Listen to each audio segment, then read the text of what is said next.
I was 16 when my mother said the words that changed everything. "Don't come home. Your sister doesn't want you there."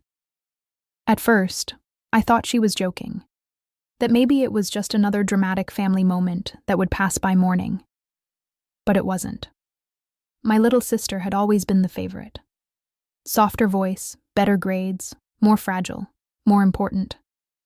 And somehow, I was always too much. Too loud, too emotional, too independent.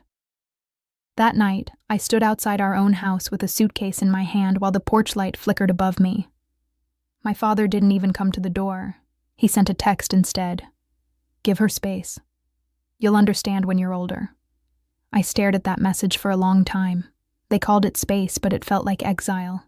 I stayed with a friend that week, then another, and eventually I stopped expecting anyone to ask me to come back.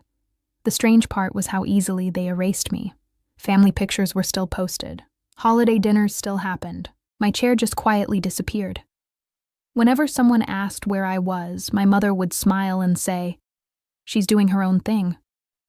As if I had chosen to leave, as if I had walked away on my own. Years passed, and I built my life quietly. No drama, no announcements, no begging for an invitation back into a house that had once been mine. They never asked how I survived, who helped me, or what it cost to grow up alone. Until one day, an envelope arrived at their house. Cream-colored, gold lettering, my name printed clearly on the front, and underneath it were the words that would change everything. They had no idea what they were about to walk into. The envelope arrived on a quiet Tuesday afternoon. Cream paper, gold lettering, formal and impossible to ignore. My mother later told someone she thought it was a graduation announcement or maybe a job promotion, something small and distant that required polite applause. She had no idea. When she opened it and read, "You are cordially invited to the wedding," followed by my name, she apparently had to sit down, not because I was getting married, but because she hadn't even known I was engaged. My sister was the first to call. "How long were you planning to keep this a secret?" she demanded, her voice sharp with accusation. I let the silence stretch before answering calmly. "About 8 years. She didn't like that. You don't just disappear and then send a wedding invite like nothing happened. I almost laughed at the word disappear. I didn't disappear, I said evenly. I was told not to come home. The silence that followed was heavy, thick with the weight of a truth they had carefully rewritten for years. That was the first crack in their version of the story. My parents called later that night, both on speaker. I could hear the tension between them.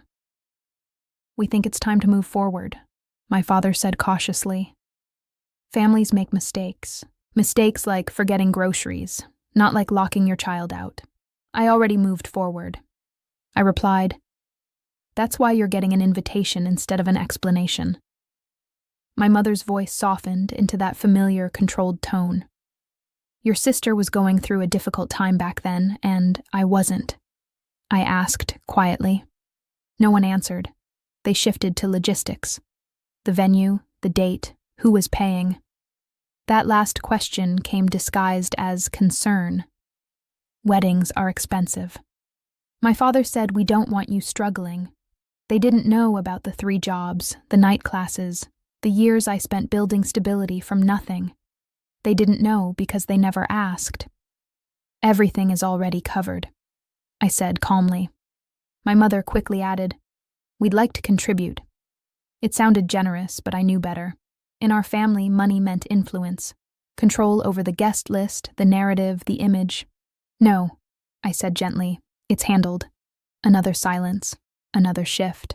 My sister grabbed the phone again. "So, this is your revenge. Invite us so we feel guilty."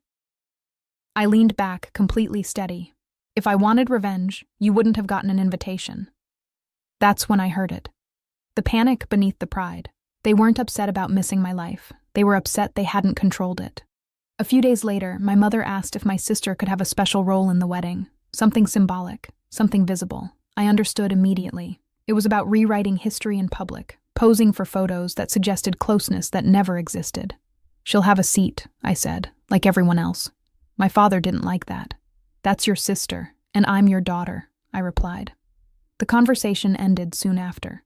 Extended family began messaging me privately. We didn't know. We thought you left by choice. I never defended myself before, but I didn't need to now. The truth had already been mailed in gold lettering. A week before the wedding, they asked to meet at a coffee shop, neutral ground. When they walked in, they looked older, smaller somehow. My mother reached for my hand. I let her, but I didn't hold on.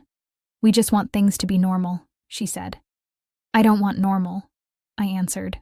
I want honest. My father cleared his throat. We did what we thought was best for the family. I nodded, and I did what was best for me. That was the real shift. Not because they apologized, because they didn't, and not because they suddenly understood, because they didn't, but because they realized I didn't need their version of events anymore. The wedding wasn't reconciliation. It wasn't revenge. It was proof that the girl they told not to come home had built one of her own. As we stood to leave, my sister looked at me and said, "You've changed." I met her eyes calmly. "No," I said. I just stopped waiting.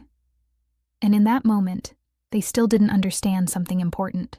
The invitation didn't mean they were stepping back into my life. It only meant they were being allowed to witness it. The morning of the wedding was calm, not the nervous, shaky kind of calm, but the steady kind that comes when your hardest battles are already behind you. I wasn't thinking about flowers or music, or whether the seating chart was perfect. I was thinking about a porch light flickering over a 16-year-old girl holding a suitcase, rereading a text that told her to give her space. That memory didn't hurt the same anymore. It felt distant, like a chapter from someone else's life. When my parents arrived at the venue, I noticed how uncertain they looked, standing quietly as if they had stepped into a world they didn't fully recognize. Because they had this life. The friends who became family, the stability I built from scratch, the love waiting for me at the altar had been created without their help. My sister approached me first, adjusting her dress, her voice softer than I remembered. "You look happy," she said. "I am." I answered honestly, not to prove anything, not to compete, just stating a simple truth.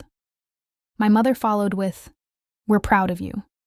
And the words sounded unfamiliar, like something she was still learning how to say. I thanked her politely, without anger and without warmth, just a boundary wrapped in calm. When it was time to walk down the aisle, I didn't glance toward their seats, not out of resentment, but because my future wasn't sitting back there. It was waiting for me ahead. The ceremony was simple and sincere, built on choice instead of obligation, on partnership instead of permission. And as the vows were spoken and the applause rose around us, I felt something stronger than triumph and quieter than revenge. Peace. They hadn't just lost me years ago when they told me not to come home. They had lost access to the person I became. And access once quietly revoked doesn't automatically